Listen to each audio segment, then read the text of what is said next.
নিষিদ্ধ ঘোষিত সংগঠন ছাত্রলীগের ঢাকা ইডেন মহিলা কলেজ শাখার সাংগঠনিক সম্পাদক সুস্মিতা পান্ডে, ওসি ও তার ভাই ছাত্রলীগের কর্মী সত্যজিৎ পান্ডে ২২কে আটক করেছে বিজিবি ও ইমিগ্রেশন পুলিশ।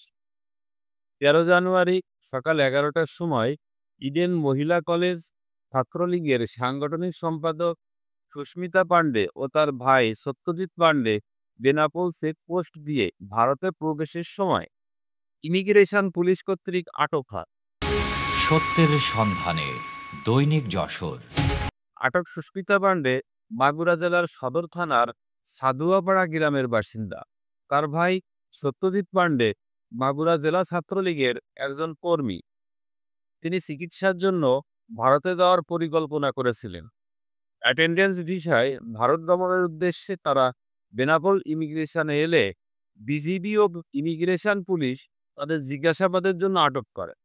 পরে বিকাল ৪টার সময় তাদের ঢাকা নিউ মার্কেট থানার মামলা নং ১৭ তারিখ ২৮/১১/২০২৪ অনুযায়ী আটক দেখানো হয়।